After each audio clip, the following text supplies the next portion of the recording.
Okay. Hello, sorry, I think we are live already. Sorry Okay, about that. no problem. Yeah, I think we're live already. Yes. Hello, everybody. All right. Hi, everybody. Thank you for joining us today. So, we're going to wait until more people join us. So, it's exactly Hmm. 12 p.m. Probably Hmm. give people a minute or so to join. In the Yep, meantime, if you want to leave in the comments where you're watching, where that's you're right. located, whether you're in Canada, outside of Canada, and if you are here in Canada, perhaps what stage of the process you're currently in. Do you have your work Mhm. permit? Are you currently a student? Um, depends on where you're at right now. So we'll just wait maybe a minute or so, and then we'll get started. Is that okay? Yeah, yeah, that's fine. Awesome. Perfect. Okay, so I think we can. It's a minute. I don't see the numbers moving, so it's okay. So we can get started, or Hmm. none. Yep, So yeah, sure. awesome. Go Okay, ahead. perfect. Thank you, Sandra. All right, so I think like a lot of you actually already know us, but I'm just going to do a very brief introduction of myself. My name is Hernan. I'm originally from Argentina, born and raised there, but then moved to Canada when I was, well, after university in Argentina, and I did a master's at a university in Canada, and then I lived there for many years. And more recently, in 2020, I became a Canadian immigration consultant. Sorry, like I was thinking about the actual acronym, a regulated Canadian immigration consultant. There we go.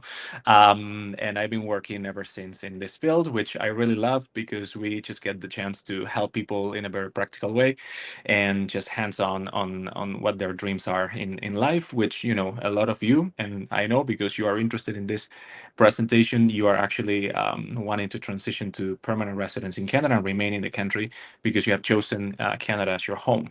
So that's a very exciting news, but at the same time, I think regarding the current environment in immigration, it can be a little bit daunting as well. It can be challenging to understand everything that is going on, particularly in the last, I would say, year and a half, where the government has made so many changes and so many new announcements.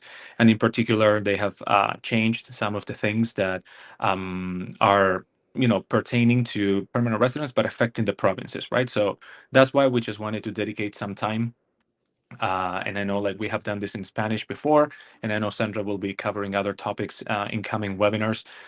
Just speaking about like how these changes that the federal government has announced regarding a reduction of the general number of people who can become permanent residents in Canada is actually affecting how the programs work in general in all provinces in Canada and territories, but in particular today we're going to be focusing on British Columbia. So for some of you, this is something that is not new, either because you are in BC right now in the province, and you have probably heard other people speaking about this, or even ourselves speaking about this. But in general, there are some things that are being done currently that were announced like earlier this year that are affecting the way that the province is selecting those skilled immigrants or people in an economic pathway, like this provincial nomination program, which like it really needs some further explanation just to be on the known on how things are being done currently, right? Because it has like changed quite a bit from what we were used to until last year. So that's what we want to focus on today. I think we are at a good number of people watching us already. So, without further ado, I just want to like jump into what we're going to be covering. As I said, like we have covered this before. So, our main objective today in the presentation is for you to be familiar with the program for the provincial nominee of BC. But in general terms, like the real focus of today's presentation is, as I said, like do like a review of what the program is and what the different streams are and the requirements and eligibility criteria. But at the same time, I think the most important thing of this presentation will be the current announcements of how the province or the government of the province is conducting those rounds of invitations, if we can still call them rounds of invitations, because yes, the people are being invited, but in a very particular way, different from what we were used to until the last round that was December 2024. So Just going in order, we're gonna, introduce a little bit about the BCPMP, then the categories. So, like, which are the streams that we're gonna be talking about. We're gonna focus our presentation on skilled worker, which is probably the most common and most popular one. Then the entry level and semi-skilled. Sorry, I think there is a repetition there, but actually it's the international student, the entry level and semi-skilled, the tech, which is like a subcategory of the skilled worker, and finally we're gonna just touch on what is the system that the province uses in order to do the calculation of the score that you need to have in order to get an invitation to apply. Okay, and we're going to just explain a little bit how the whole process works as well. And finally, we leave the best for the last, which is the updates of this 2025 and how the province is actually conducting those rounds of invitation. So let's just dive into what the BCPMP is. Okay, so like any other provincial nominee program, this is like an initiative that is a collaboration between the provincial government, so the province of BC in this case, and the federal government of Canada, which rules over the whole country, right? So in general, the ones that are in charge of immigration is the federal government, but sometimes the federal government would give some kind of like allowance to the provinces to choose their own immigrants because the provinces know better what the needs are in the market, right? Like the labor market. So it's better for the province to choose those immigrants because they fit better into whatever the province needs at the time, and those things can be adjusted and can be variable as time goes by. So that's why you would see that in the case of BC, obviously it's the government of BC, and the needs for the province for BC are very different from, I don't know, like a province in the Atlantic, for example. So that's something that you need to understand very well. And with that, you also have the fact that when you're doing this kind of application, this application is not just one single application that you do to only one government. This is a dual application that you're doing first to the provincial government, so the government of BC in this case. And once that is done and it's approved, then you can move on to the second half of this application, which is with the federal government. Okay, so what the province will focus on is understanding that you meet the eligibility requirements for being in the program and in the category, and also that the employer meets the eligibility requirement for the employer, because that's something that we're going to touch on in just a second. But this is also a dual application from the standpoint that it's not only you as the main applicant, but it's also the employer that is supporting that application. So, as I said, first is the province, and second is the federal government, which will be in charge of finalizing the application, checking for inadmissibilities, criminal, medical, etc. And based on that, and based on all the information that you provide, that they will request, they will grant permanent residence for you whenever that process is completed. Okay, so two steps: first province, second federal government. And as I said before, and this is a dual application as well, from the standpoint that you will have to initiate it because you're the main applicant, you're the one interested in getting this, you're the one who's going to get a permanent residence at the end anyways. But it's also an application that needs to be supported by the employer. And that means that the employer needs to provide you with the documents, particularly documents. Most of the time, employers don't have to cover anything that relates to something economic. It's mainly paperwork that they need to give you, in which supports that the company that they have that is employing you and offering that particular position, that offer of employment, is genuine, it's valid, and it fulfills everything that the province would like that to to have in order to fit within the program. So some people in consultations, they all often ask me, does the employer have to be all the time being contacted by the government, or they will have to do things? Most of the time they don't have to do more than just filling out one form and giving you paperwork from the company. Okay, sometimes it may be required to have like some kind of interview or a phone call or something with the provincial government, but it's rare. Like most of the time, if the paperwork is in order, then everything just stops there, right? And if there is a need to talk to the government, it will be you as the main applicant. So for the most part, the only thing that needs to be proved here from the employer is that they have like a company that is a genuine company, that it's real, and that the position they're offering you is a real one, and it falls within whatever the category requests. Okay, so that would be pretty much everything that you need from the employer.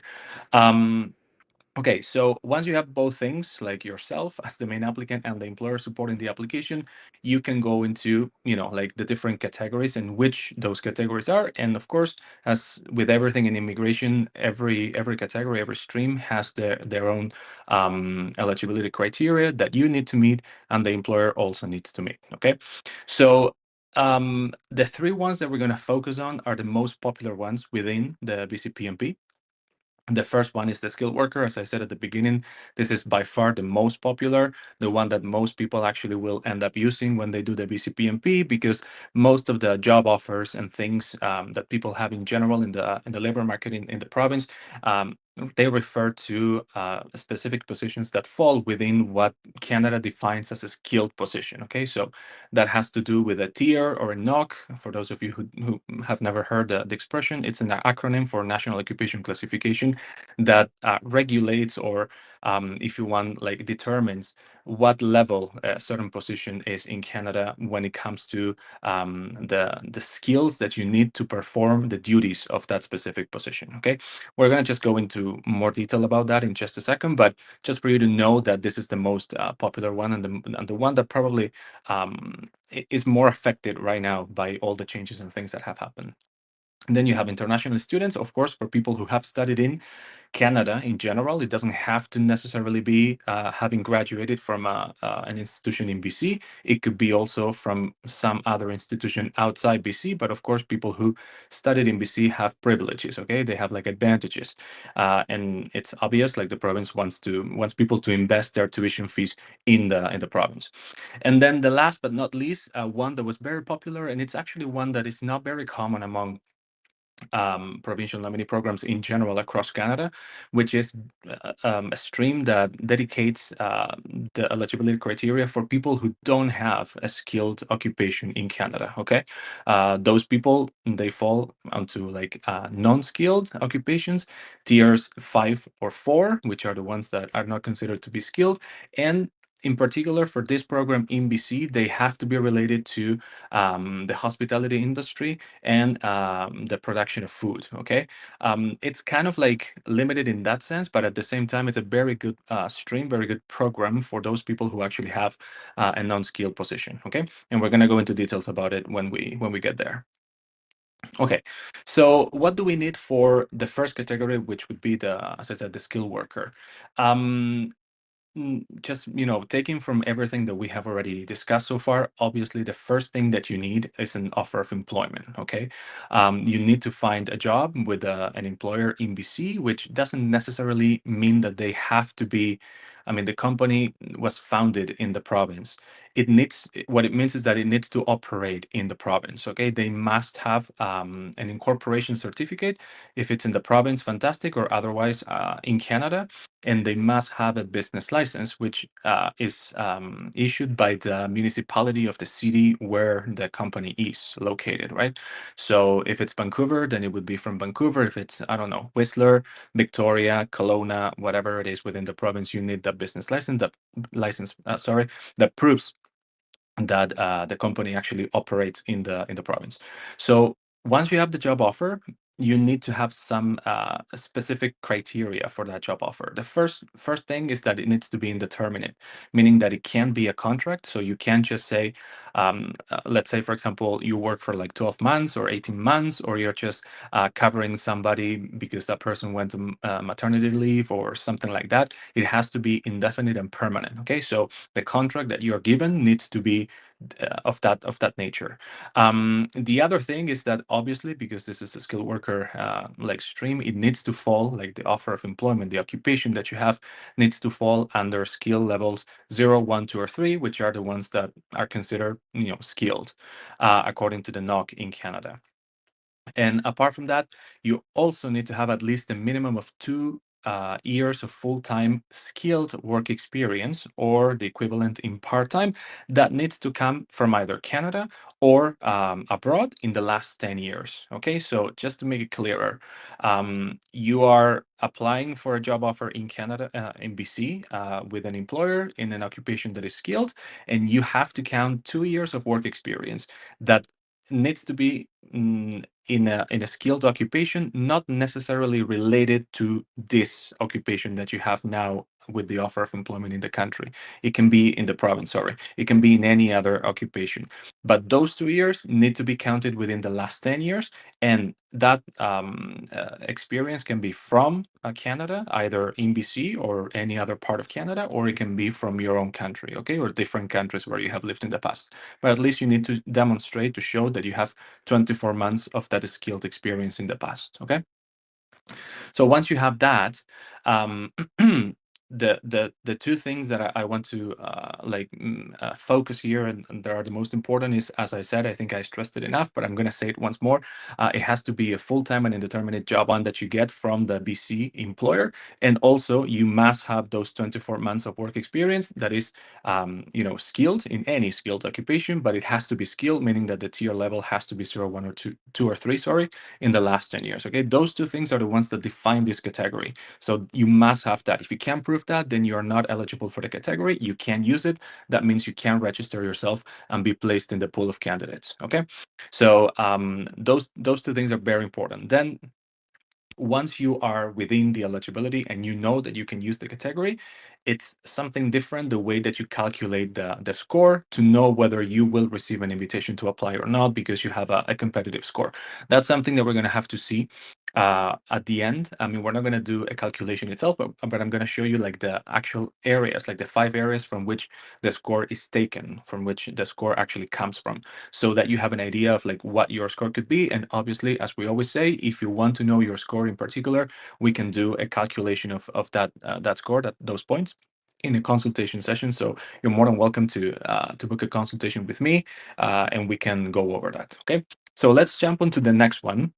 The next category is international student. As I said, this is for people who have studied in Canada, not necessarily in the province of BC. It can also be somewhere else in Canada. Okay, so you must have, though, the degree that you got is something that you obtained from a public recognized institution. Okay, so there is a list that the government of the province offers that you can see which institutions are actually eligible for this category. Okay, the thing here is that mm, for on one side you have like the advantage of actually having studied in BC, because the score, the way the score is calculated, is going to give more points for people who have gotten those degrees from a Canadian, from a BC institution, okay, rather than a Canadian one outside BC.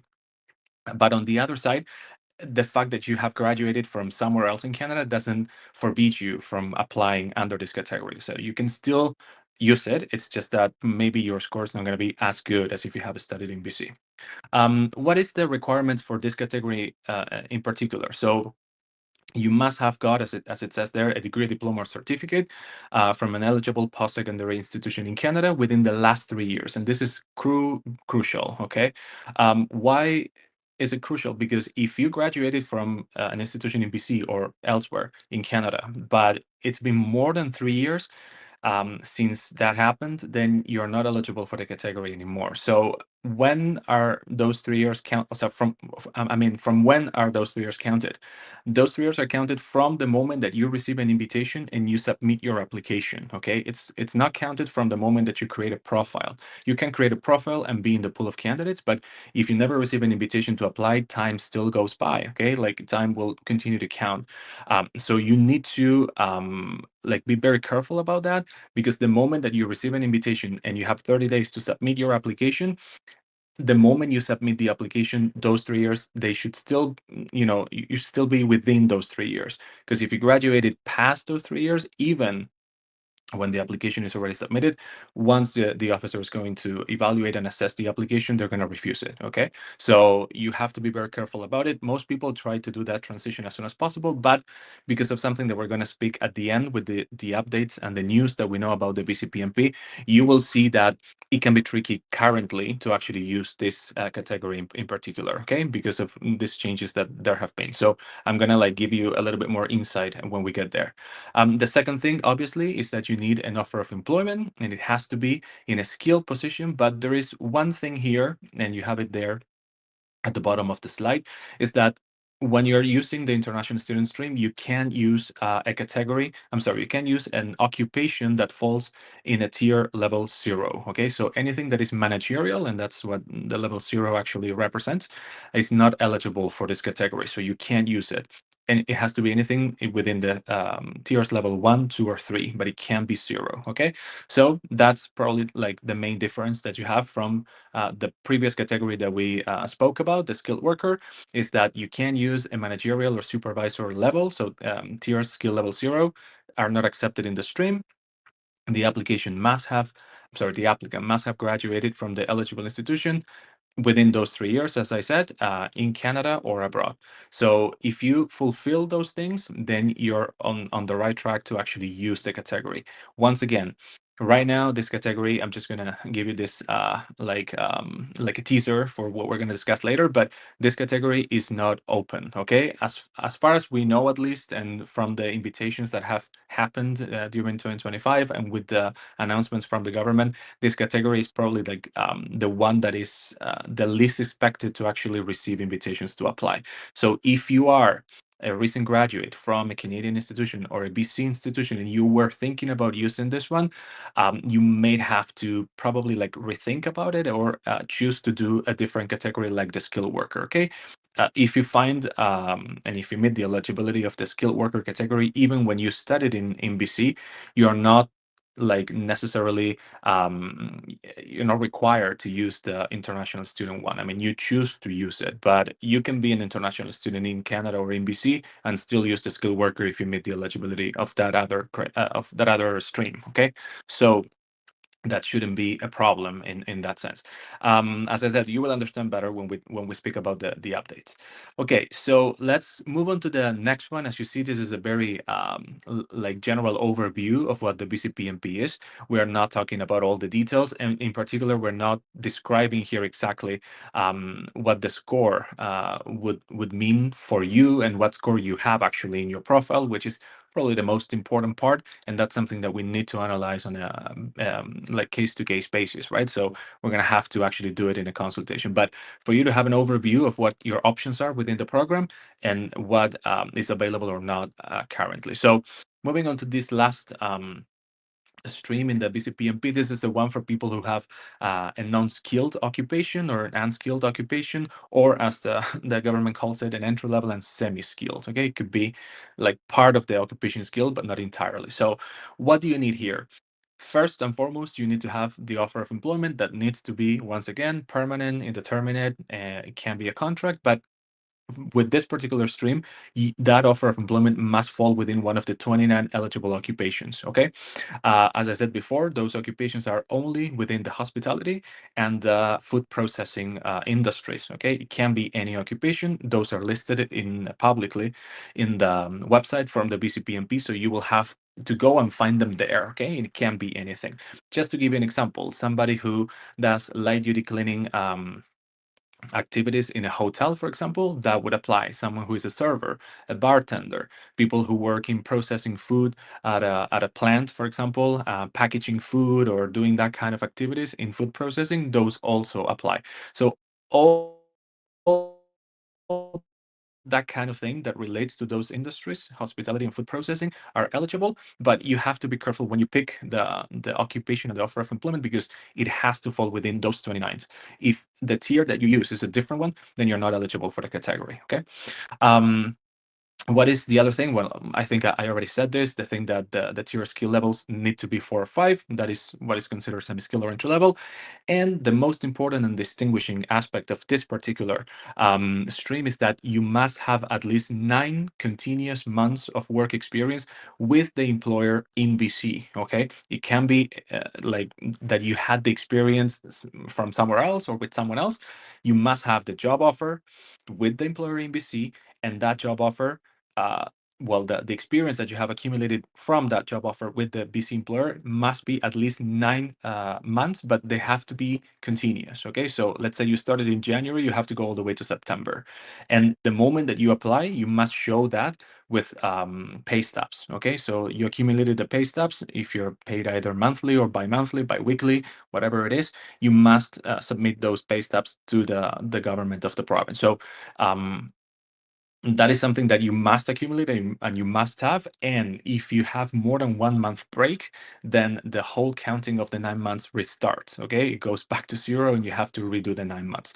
So for those of you who are working in something related to this industry, it's something that you have to be very careful about. And regarding the fact that the scores right now are really high, most people not only do the 9 months, which are mandatory, but also they tend to complete 1 year of experience anyways, just to accumulate a better score. So it's something that it's not that difficult, or not that expectable, that a mistake that is not so expectable to commit right now, to do right now. But still, you have to be careful that that's one of the most important parts of the actual stream, okay, of that category.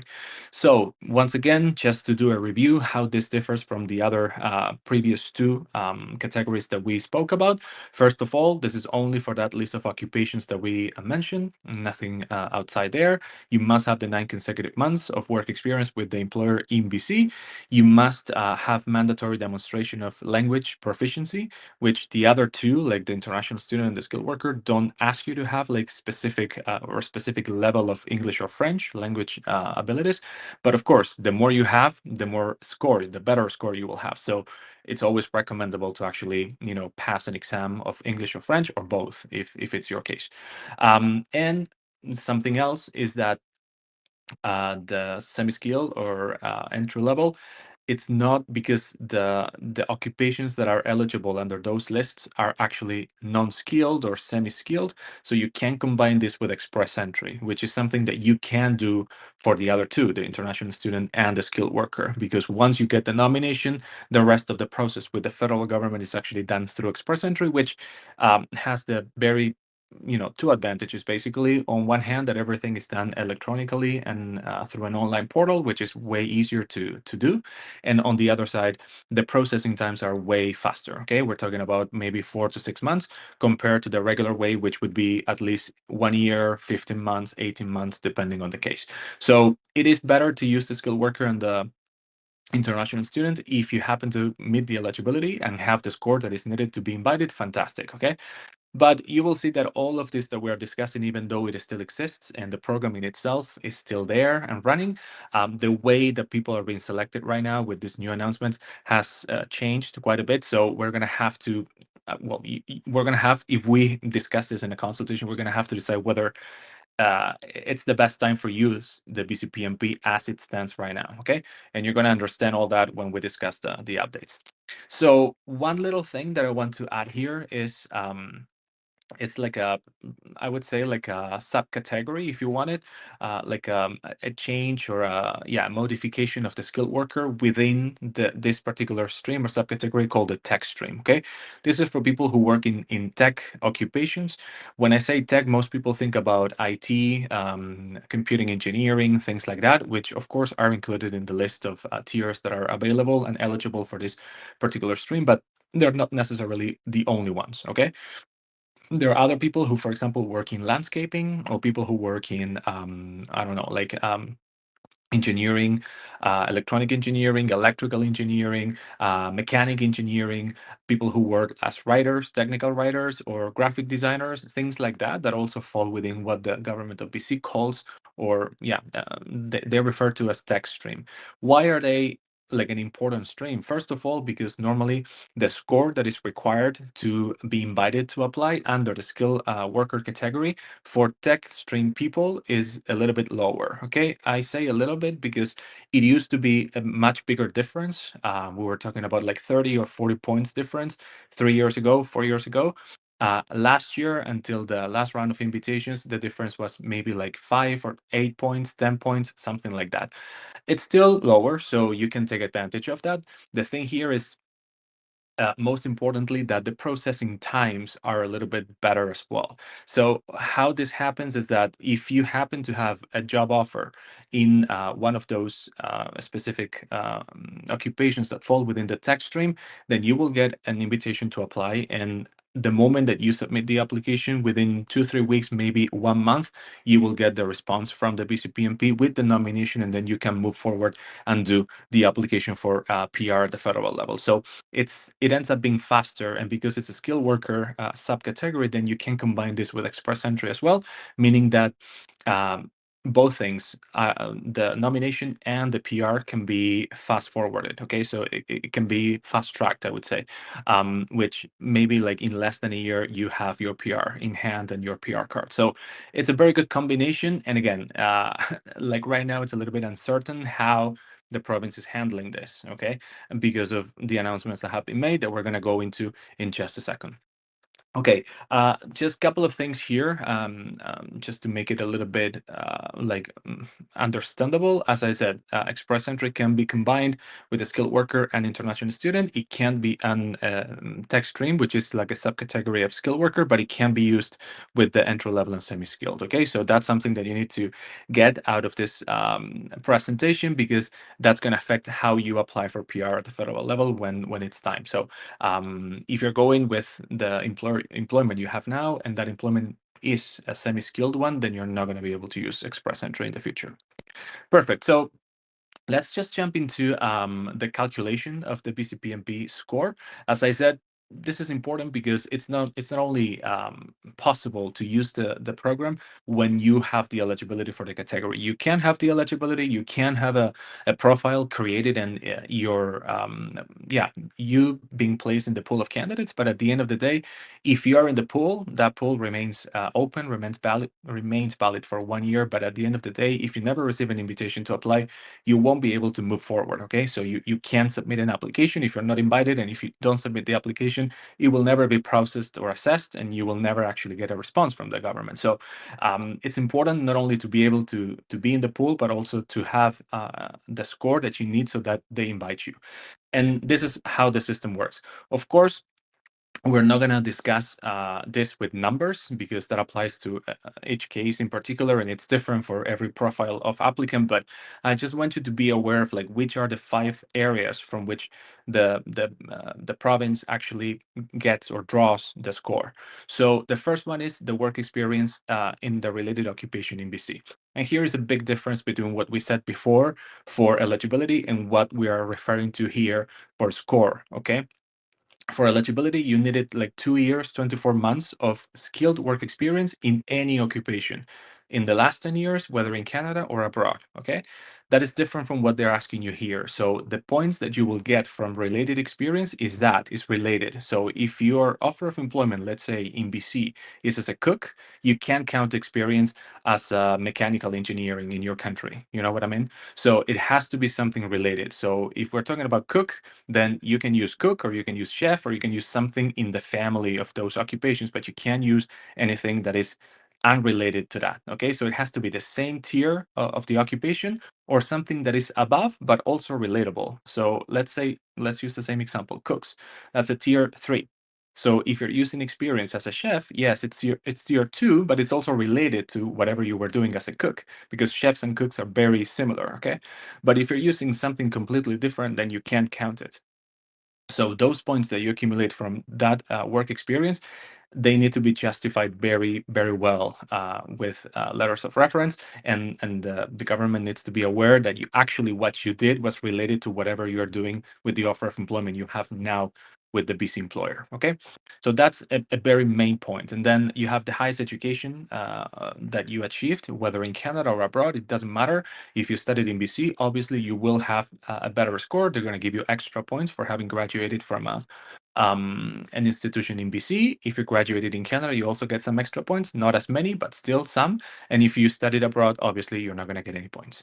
Then the salary, that salary is expressed in Canadian dollars per hour, which also means that the more you get paid, the more points you're going to accrue. The thing there is, in order for you to improve your score, just depending, or like bettering your salary, you really need to have like a big jump in your wage. Okay, you will at least have to have a $10 difference per hour so that you notice some kind of change in the score.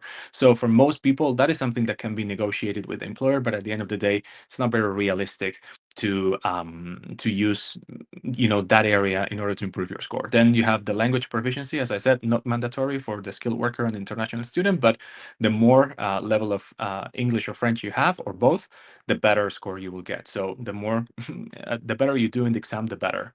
And then the region, of course, which unfortunately, it doesn't favor people who live in the Vancouver, well, in Vancouver City and the area, like the metropolitan area, because that's where most of the people actually are. Most people would like to be, and they concentrate there. And the province is trying to spread people more evenly throughout the province. So if you live in the in on the island, for example, in Victoria, Nanaimo, or if you live up north, Prince Rupert, Prince George, even Whistler, or even like the interior of the province, the Okanagan Valley, all those areas are considered Area 3, which gives you the maximum points, which is 15 points. Okay.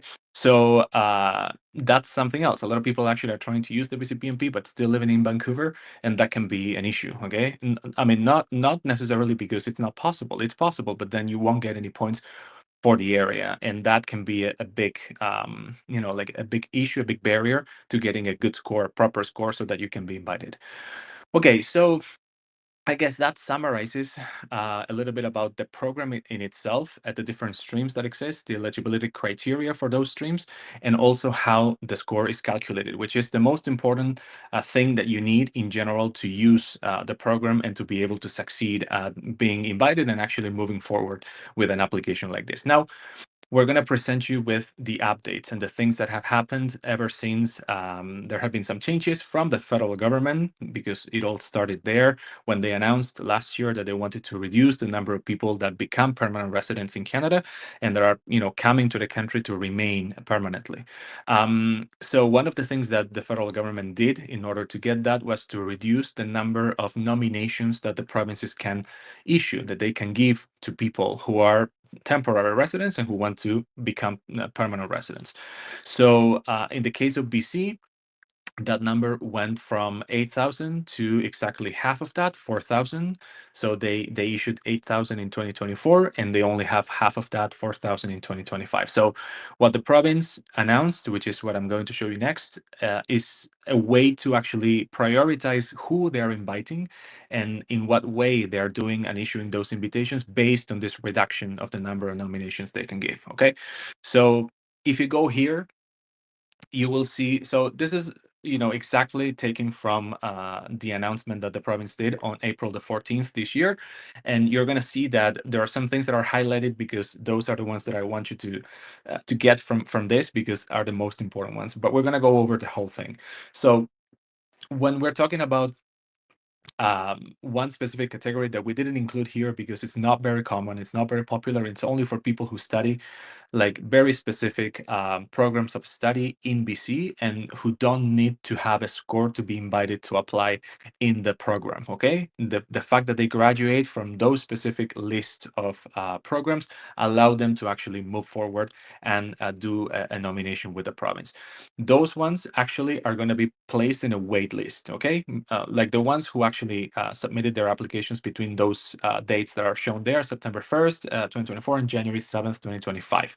Okay, so if you happen to be someone who is interested in doing that and studying something that normally are master's and PhD programs, and you graduate from those ones, then you don't have to have a score. You don't have to have an offer of employment. You can, directly submit your application, and the province will actually process it. So if that's your plan, totally, we can discuss that in a consultation, and we can go ahead.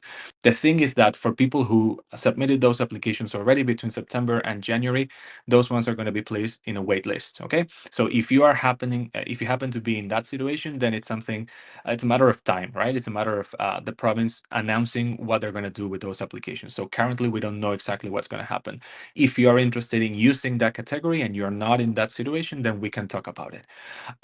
The other thing, and it's highlighted in red there, which I think is the most important, is that all the rounds of invitations that we were used to, meaning every week the government of the province used to publish publicly in the website like which were the categories that they were inviting, and what were the number of people that were inviting, and what were the scores representing those invitations. Okay, so you would have the skilled worker, the international student, the semi-skilled, and all the specific rounds of invitations for occupations in high demand, and they would do those rounds of invitations every week. Okay, normally every Tuesday. Those rounds of invitations, general ones and specific ones, as they happened until December last year, are not expected to be resumed until at least the end of this year. Okay, so 2025.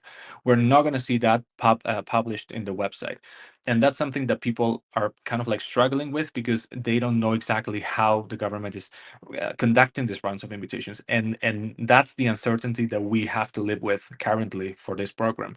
We don't know which is the criteria the government is using to actually choose the people that they're choosing beforehand. We knew how it was before. We knew that if you had like a specific score based on the previous round of invitation, you were like, highly, it was highly likely that you would get an invitation to apply in the next round of invitation. That is not happening like that anymore, at least for this 2025. Okay. So the kind of invitations that they're going to do are based on the different criteria, and they will not announce that criteria is beforehand. You will just see it once they have conducted an invitation to apply, a round, as we call it. And we're going to see an example just in 1 second. Okay, so moving on to this third paragraph here, there will be, as it says, like a very limited number of ITAs, invitations to apply, for skilled immigration registrants who are likely to create a high economic impact in BC. Okay, so once again, before it was certain, you knew that if you had a competitive score, the chances were that you will get an invitation in the next round of invitations. Now they're saying they're going to invite 100 people that are, in that profile, high economic impact in BC, but we don't know exactly what that means and who they're going to choose. Okay, so it's a matter of like seeing the trend in whatever they announce, whatever they publish. And obviously, unfortunately, the only round of invitation that has happened so far is the one that I'm going to show you next, which happened on May the 8th, and we haven't seen anything else ever since. Okay, back in the day, it was every Tuesday, every week. Now it's not like that, so we have to wait until the next one and what they're gonna issue, like what kind of invitation or what criteria they will use for that. In the case of a strategic, well, it says like to support the province's strategic goals. There are factors which may vary from each draw, which is what I'm telling you, that will be published at each time the invitation to apply happens. And the program expects to issue the first ITA for high economic impact candidates in early May, which is what I just told you that happened May 8th. Okay, but again, how that happened is how you see it right here.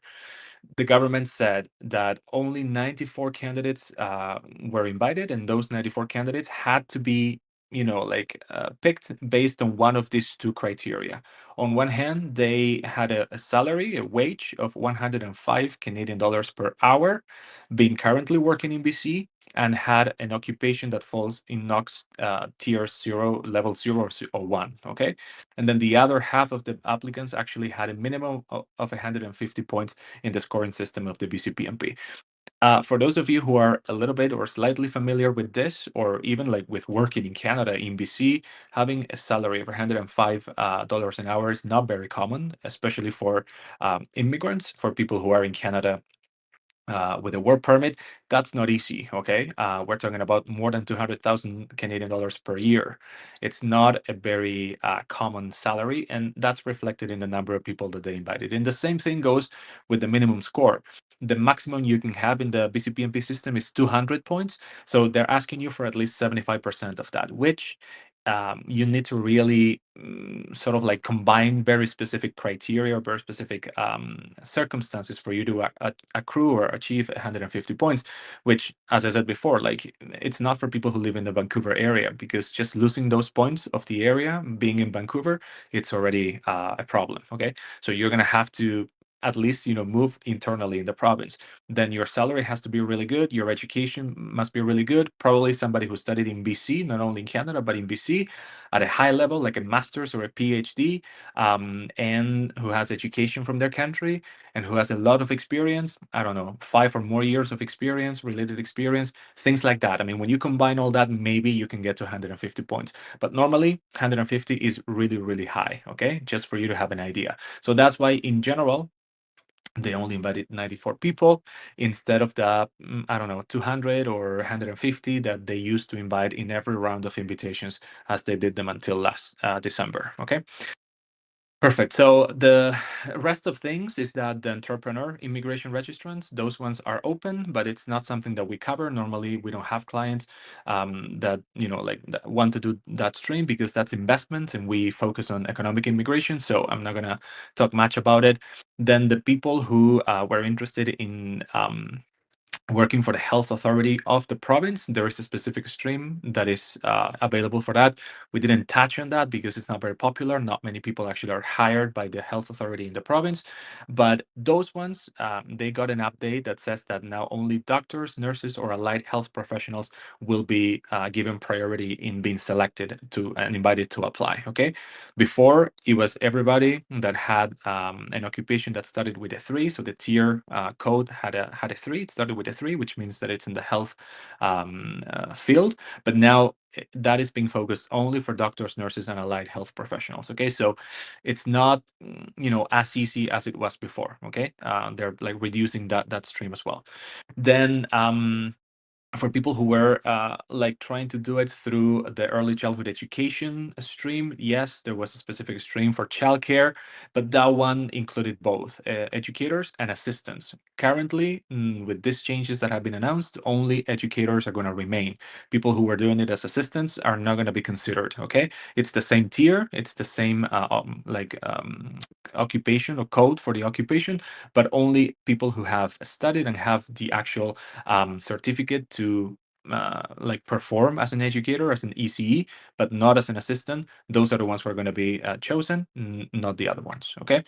Then they're going to give priority to community service workers and people who are already working in that kind of field, but that has to fall within a very specific I don't think it's only one tier code, but it's probably like 2 or 3 only. Okay, it's not as vast as it was before, that included like many other occupations that were related to community service workers. Now they're going to focus exclusively in those ones.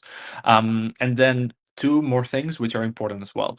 I don't know why they put it the other way around, but I'm going to start with the latest one. Okay, the student stream. So the government had announced at the end of 2023 that they would do some, well, actually at the beginning of 2024, that they would do some kind of adjustment in the student stream, where they will place requirements specific to the level of education that the person had done in BC or in Canada. Okay, so for example, if you had studied at a bachelor's level, you would have to get an offer of employment of at least 1 year and a specific level of English or French. Okay, and then if you studied at the college level, like the offer of employment had to be for 2 years, and the level of English or French would be a little bit higher. So those announcements that they did, and they were expecting to implement starting January 1st this year, those ones were scraped. Okay, for now they're not going to be applied. The international student stream remains the same way that it's always been, and they weren't applied just because they had to come up with a different strategy to use the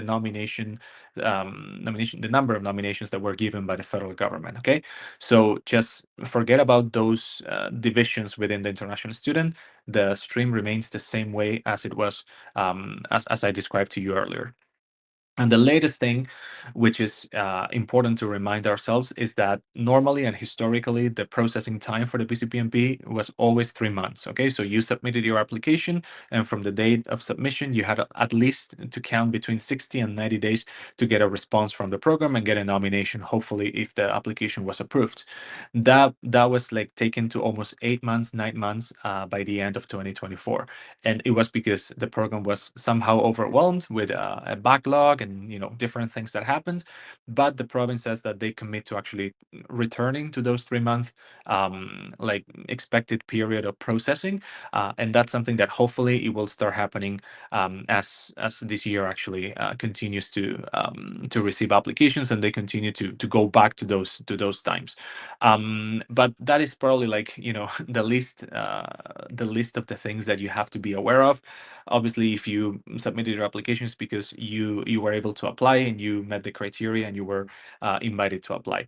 So just to summarize these announcements, I think the most important thing that you need to take from this is that currently the BCPMP is open, it's active, it's a very good program, very friendly. I have used the BCPMP many times. I have done probably over 200 applications, and it's an incredible program to transition to PR through nomination in the province. However, currently as it stands, the issue is that there is no clarity in what criteria the government's going to apply to continue to select these people who are in the pools. Okay, we don't know whether they're going to continue to ask for salaries of that type, $105 an hour, or 150 points, which is very high. But if they do that, then I think for most people, for the majority of people, it's not very realistic to depend or rely only on the BCPMP. Okay, my suggestion would be to, of course, have it there as an option. It's an option. It's a very good program, as I say, but maybe I wouldn't have it as a priority right now, just because it's uncertain how they will continue to actually do this or conduct these rounds of invitations. Okay, so it's an option, yes, but it's maybe not the main option. So I would, as I am, always suggesting my clients in consultations right now, try to diversify your application, your portfolio as much as you can. Okay, so maybe have like other federal programs also in the equation, and have another province, another programs that operate in the province, like pilots or something else that you find, or directly just think about like maybe using a different program from a different province as well, which it's also an option, especially regarding how competitive immigration has become in Canada lately. So yeah, like the BCPMP, it's an amazing program. As I said, like I'm not trying to like to speak against it. It's just that right now, as it's happening, we don't know exactly when the next round of invitation will be and what they will request for you to be invited. So yes, be there, be in the pool, but also have other options so that you can compensate for anything that may happen in between, at least for this 2025. I guess, and I hope as well, that 2026 will bring like better horizons, like better better opportunities when the program starts going back to what we have always known it for, which was, as I said, like a very friendly and easy way to transition to PR. And I think that will summarize it. I know it's a lot of information and probably there are a lot of questions, but Thank you, Renan. Thank you, Renan. I think yeah. that's great. I think you gave a really good general overview. There were some questions that I was able to answer. Other questions were really personal. So this gives me an opportunity to tell you guys that Renan has a vast experience in doing BC PNP applications, among other applications.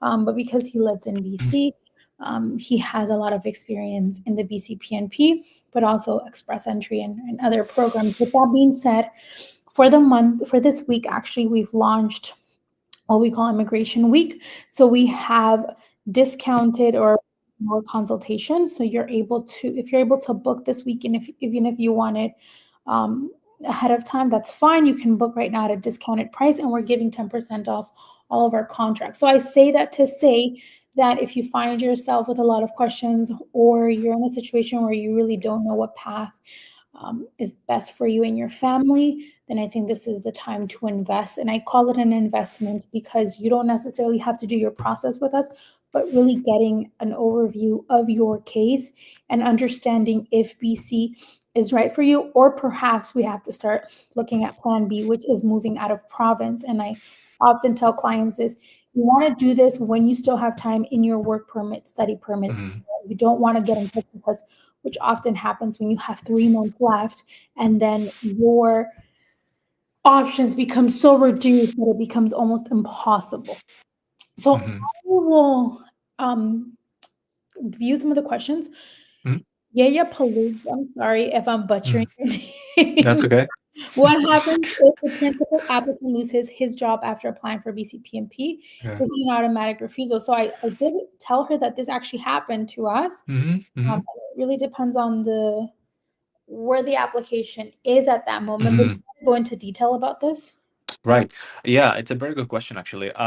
So if you are still like within the processing of the BCPMP, you would actually have to inform the provincial government through an email, or sometimes you can even call the program. They're that friendly. I mean, they will still pick up the phone, and you can inform them, and they will actually tell you or instruct you to start what they call a post-nomination application. So you will have to uh, get another employer, get that employer to support you, and get the paperwork from that employer. And once you get all that, you resubmit that application. Post nominations are free of cost, so you just resubmit the all the paperwork through the online portal, and they will just reassess that. And if the you continue to meet the eligibility, and so does the employer, then the application will be delayed, obviously, because they will take some 3 4 months to process it. But you will end up actually having the nomination from the province. So it's not a problem. It's not like a dead end kind of situation that you don't have anything else to do and it's a refusal. It's not gonna work like that. They're gonna give it to you. If this happens in the second half of the application, where you have already submitted your application at the federal level, then you will still have to inform the government of the province, but most of the times they won't actually ask you to do a post nomination.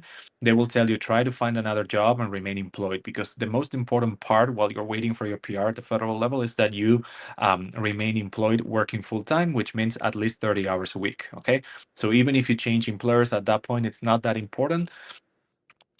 I mean, ideally it shouldn't happen, but if it happens, you can still manage to like to not having to go through the whole post nomination. But I have had both cases. Some officers, provincial officers, saying like, "Don't worry about it. Just get another job and continue doing it." And others who have probably they're more by the book, and they will tell you, "Hey, no, you have to do a post nomination." It's not that the post nomination is difficult. It's just that it takes time. Okay, it's not expensive either. I mean, it's free, but it takes time. So you will delay your PR by another 4 or 5 months.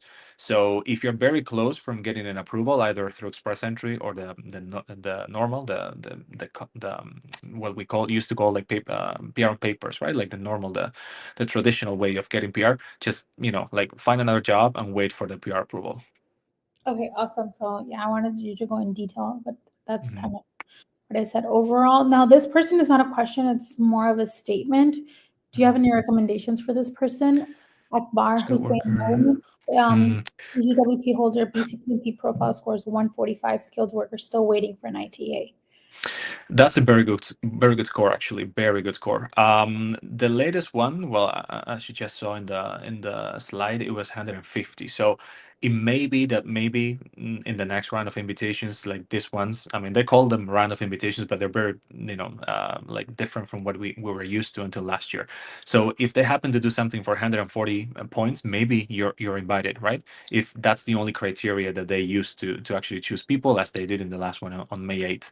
The thing here is that if they never go below 150, or if they go, I don't know, 148, like some of the rounds of invitations were last year, then you're gonna fall short. So yeah, I mean, like you can remain where you are, like be in the pool and just wait for it. But if you can start seeing other opportunities and other options to transition to PR through, I don't know, the express entry, for example, or the pilot, which I don't know where you are in BC, but you might probably have to move within the province.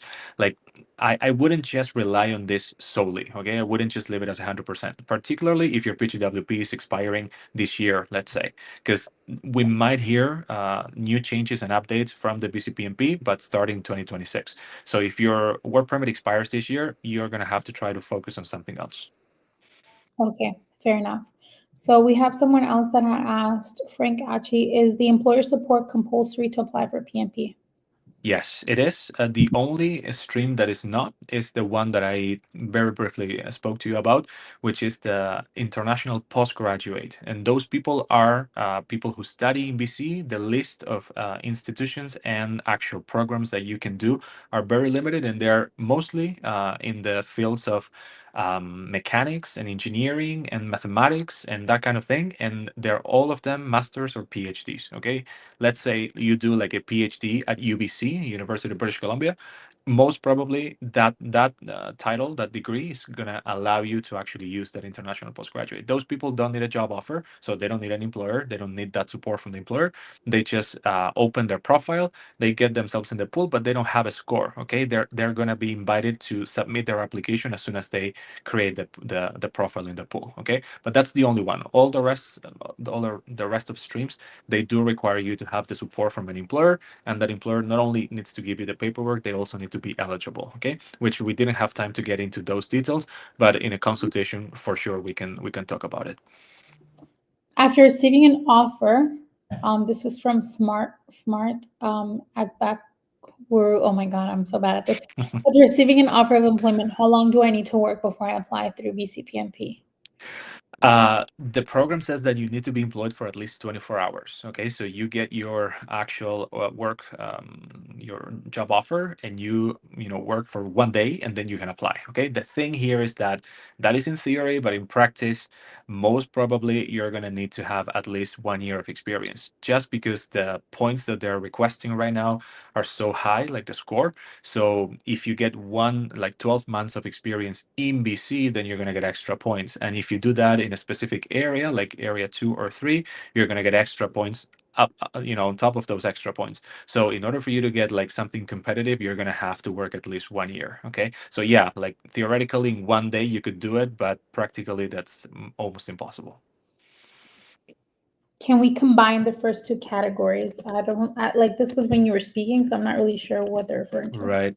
You mean a skilled worker and international graduate? I mean, if you just think about how, I mean, what the eligibility criteria for those is, they're very similar. Just for international graduates, you can use managerial positions, so tier level 0, you can use those, and you must have like must graduated from a program either in BC or outside BC, but in Canada.